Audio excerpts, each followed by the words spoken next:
Hey guys, Cameron here with GaleForceNine.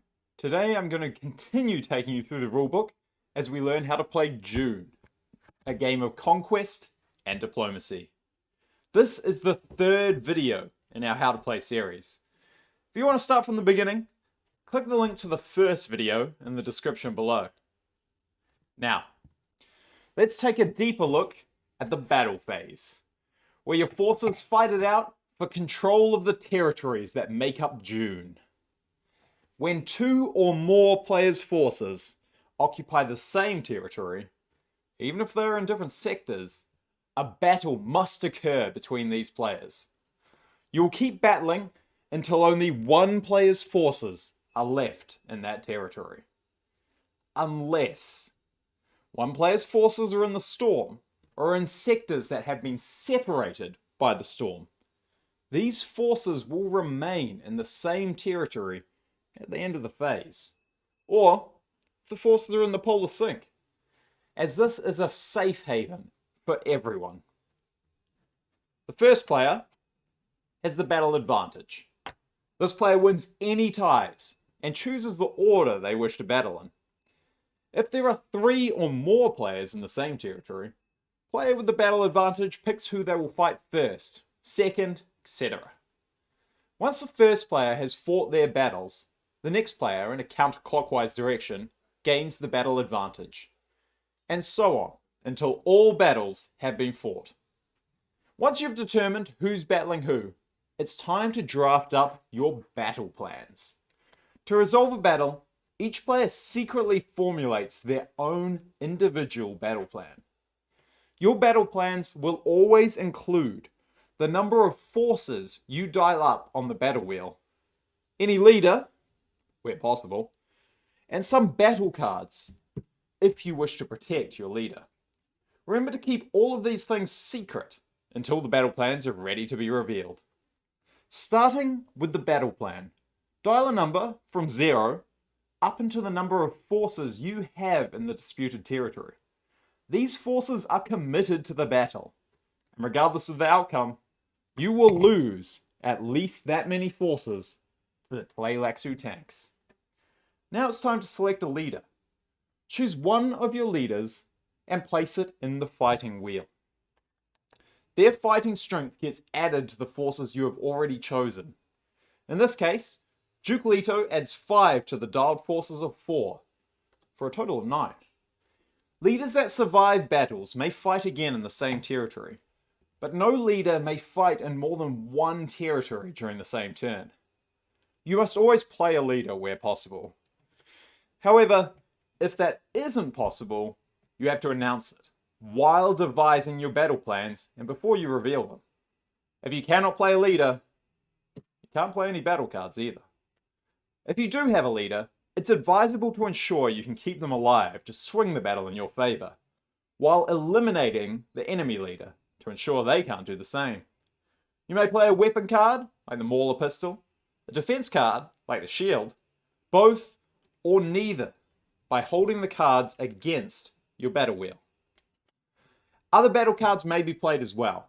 For example, the reinforcements card, or any of the worthless cards. But these substitute either the weapon or defense cards. You may never play more than 2 battle cards as part of a plan. And this is the only way to get rid of those pesky worthless cards. If House Atreides and the Imperium are battling, the player with the battle advantage must resolve their faction advantage first, which we'll cover in a later video.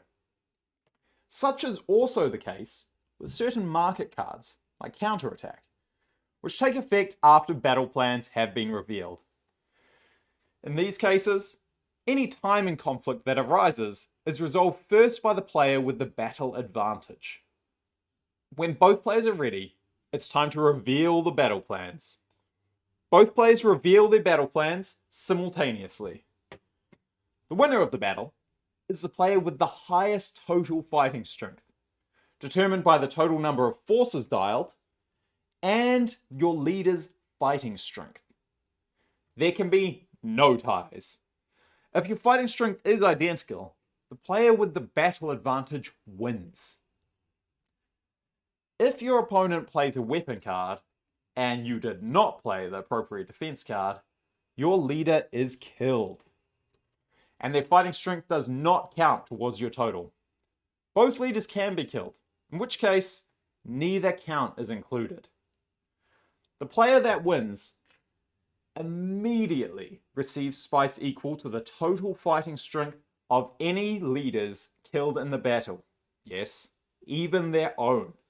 And the leaders are placed face up in the tanks. Leaders that survive must remain in the territory they fought in until all other battles have been resolved. Once all battles are resolved, they can be retrieved. The losing player loses all of their forces in the territory and must discard every battle card they have used. Note that the leader is not lost, as they can only be lost as a result of the weapon battle cards. The winning player loses only the number of forces dialed on the battle wheel. These forces are sent straight to the tanks. Some battle cards may be kept, if they don't specifically say they must be discarded after use. Straightforward enough, but that's not all. There are plans within plans within plans. There may still be traitors amongst your forces.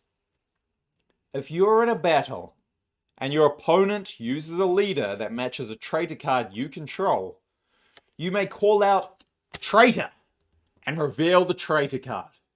The player that revealed the traitor card immediately wins the battle, loses nothing, regardless of what they played in the battle plans, places that traitorous leader in the tanks, and receives spice equal to that leader's fighting strength, and gets to keep their own leader, ready to use in another battle in this or any other territory for this game turn. The player whose traitor was revealed loses all of their forces in the territory to the tanks and discards all of the cards they played. However, if both players reveal a traitor card, they both immediately lose the battle, lose all forces, leaders, and any battle cards they played. And that's the battle phase in its entirety. From here, it's on to the spice collection phase, before checking to see if your battles have resulted in a victory. Remember to head down and like this video, subscribe and ring the bell to be notified when we release the next video. Next up, I'll be diving into the factions and their special abilities and how best to utilize them to take control of Dune. Remember, this is only the beginning.